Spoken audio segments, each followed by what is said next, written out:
গত কয়েকদিন আগে নেতানিয়াহুর বাড়ি লক্ষ্য করে হামলা চালানোর পর সেই হামলায় ভাইয়ের সাথে নেতানিয়াহু মারা গেছেন এমনটাই দাবি করেছেন মার্কিন গোয়েন্দা কর্মকর্তা স্কট রিড। এরপর থেকেই দাবানলের মতো ছড়িয়ে গেছে যে নেতানিয়াহু মারা গেছেন। নেতানিয়াহুর মারা যাবার খবরের পর সোশ্যাল মিডিয়া থেকে শুরু করে নেটিজেনদের নানা মন্তব্য করতে দেখা গেছে, কিন্তু ইসরায়েলের পক্ষ থেকে তেমন কোনো বক্তব্য পাওয়া যায়নি।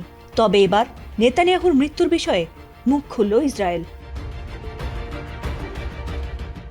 নেতানিয়াহুর মৃত্যুর খবর ছড়িয়ে পড়ার পর থেকে এখনো পর্যন্ত তাকে প্রকাশ্যে আসতে দেখা যায়নি, আর সে কারণেই সবার মনে কিছুটা সন্দেহ তৈরি হয়েছে।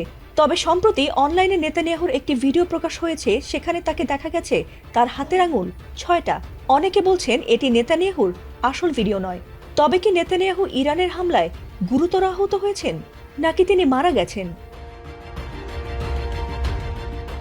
ইরান ইসরায়েলের যুদ্ধ শুরুর 16তম দিনে এসে তাদের উচ্চ পর্যায়ের নিরাপত্তা ক্যাবিনেট বৈঠকে নেতানিয়াহুর অনুপস্থিতি যেন আগুনে ঘি ঢেলে দেয়। ইরানের সঙ্গে পূর্ণমাত্রা যুদ্ধ শুরুর পর থেকে এই প্রথমবারের মতো কোনো উচ্চ পর্যায়ের নিরাপত্তা ক্যাবিনেট বৈঠকে অনুপস্থিত ছিলেন ইসরায়েলি প্রধানমন্ত্রী বেনিয়ামিন নেতানিয়াহু। কোনো আগাম ঘোষণা বা ব্যাখ্যা ছাড়াই প্রধানমন্ত্রীর এই রহস্যজনক অনুপস্থিতি নিয়ে ইসরায়েল জুড়ে ব্যাপক আলোচনা ও শঙ্কা বাড়াচ্ছে। আর সেই মুহূর্তেই এবার নেতানিয়াহুর মৃত্যুর বিষয়ে অবশেষে মুখ খুলেছে ইসরায়েল। এতদিন ধরে প্রধানমন্ত্রীর কার্যালয় থেকে এই বিষয়ে কোনো ব্যাখ্যা না আসায় সামাজিক যোগাযোগ মাধ্যমে তার গুরুতর অসুস্থতা কিংবা মৃত্যু নিয়ে গুঞ্জন জোরালো হচ্ছিল। অবশেষে সেই বিষয় নিয়েই এবার মুখ খোলে নেতানিয়াহুর কার্যালয়।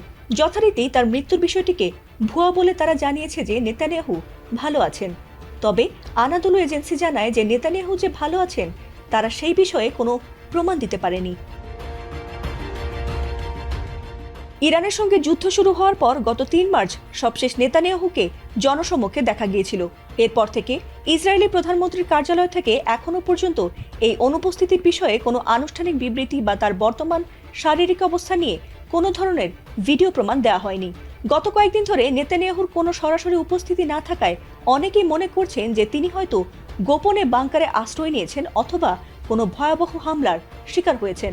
এমনকি মার্কিন বিশেষ দূত স্টিভ উইটকফ এবং সিনিয়র উপদেষ্টা জ্যারেড কুশনারের পরিকল্পিত ইসরায়েল সফর আকস্মিকভাবে বাতিল হওয়ায় তার মৃত্যুর গুঞ্জনটি আরও শক্তিশালী হয়েছে।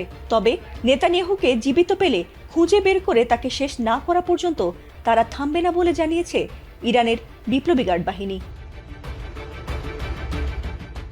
ফাতিমা সুলতানা, এটিএন বাংলা।